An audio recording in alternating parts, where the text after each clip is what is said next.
really happy. I'm falling for you. Stable, I'm emotionally stable, I'm physically stable. I'm missing my person, so. Hello, lovely viewers. Welcome to my channel. I am Anna, hope your day is so well. If you like the video, don't forget to subscribe to the channel. The first week of dates are upon us, and the ladies are ready to get this show on the road. In case you missed it, there are 18 women left vying for Grant's heart after night 1. Alex has the first one-on-one, since she got the first impression rose, a tradition that had been lost to recent seasons of The Bachelor. But before that, we've got a group date on the horizon. Beverly, Serafina, Ali Jo, Natalie, Parisa, Vicky, Chloe, Zoe, Juliana, and Alicia are the first group of women who get to spend some time with Grant. Naturally, since Grant is a pro basketball player, the first date is testing these ladies' skills on the court. Grant gives out a few pointers to kick off the date, with some help from a group of kids who go to school nearby. Everything seems off to a solid start, but before long things get a bit tense when Zoe interrupts the group's slam dunk competition to steal Grant away for a moment alone. She takes Grant up to the rooftop for a chat, which doesn't last long, but they still return to a pretty uncomfortable silence.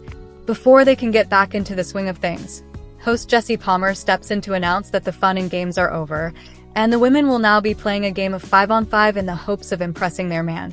The purple team won the matchup with a whopping 18-2 score, and Grant determined Chloe was the MVP for her buzzer-beater basket.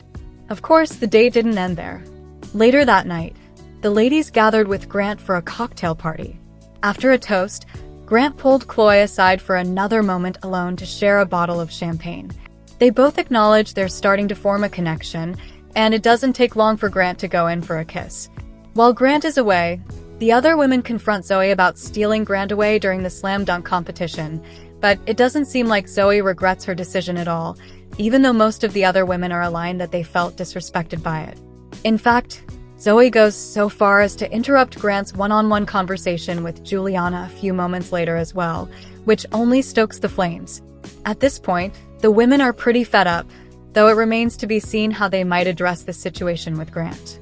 Eventually, Ali Jo musters up the courage to try to steal Grant away from Zoe, but she doesn't bring up the drama.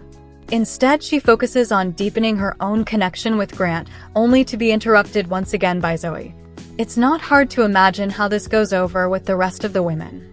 When Zoe returns, things escalate pretty quickly once Ali Jo runs through her laundry list of complaints. But before they can finish their conversation, Grant decides he's ready to give out the group date rose. He offers it to Natalie, who happily accepts. That's the end of that for now, since the episode cuts to Alex one-on-one the next day. She and Grant meet at the Beverly Center in Los Angeles for a shopping spree, followed by a romantic candlelit dinner. Along the way, they get into plenty of shenanigans, from jumping on some model beds to making themselves a giant ice cream sundae to playing a few rounds of ping pong. The two of them fall into an easy banter, and Alex is definitely impressed when Grant improvs a song for her on the piano. When they finally settle in for their picnic with a bottle of champagne, they start to get deeper about their families and their pasts. Grant talks a bit about his relationship with his dad, and Alex shares she was raised by her grandparents, which she says has heavily influenced her in adulthood, from her career choice as a speech therapist to her desires about the way she wants to raise a family. It's no surprise that Grant offers her a rose at the end of the night, nor that she accepts it. At last, it's time for the second group date. As a reminder, this one includes Lisha, Rose, Ella, Carolina, Bailey, Dina, and Rebecca.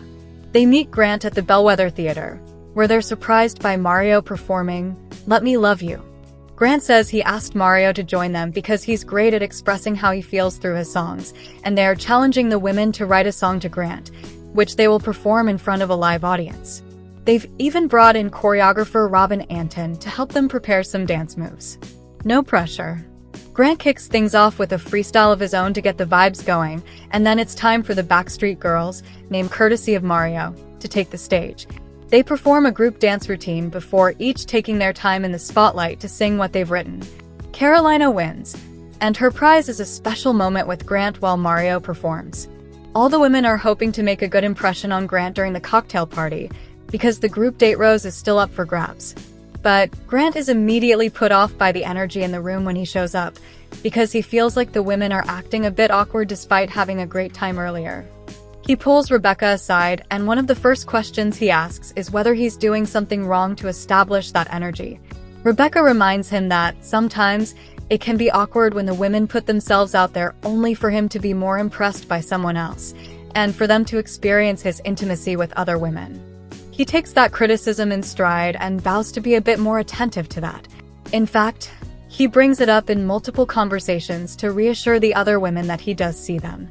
However, when Rebecca relays Grant's feelings to the group, it puts a bit of pressure on Carolina, who begins to feel bad that she had a more positive experience on the date than everyone else did. She eventually addresses it with Grant, but he assures her that neither of them did anything wrong, even if others were upset by it. At the end of the night, Grant gives the group date rose to Lisha. Before long, it's time for the second rose ceremony. He gives roses to Juliana, Beverly, Serafina, Zoe, Carolina, Dina, Rose, Bailey, Parisa, Ali Jo, and Chloe. That means Rebecca, Ella, Alicia, and Vicky are headed home. We're wrapping up here for today, but the excitement of trending gossip doesn't stop here. We'll be back with new surprises very soon. So stay tuned and don't forget to subscribe.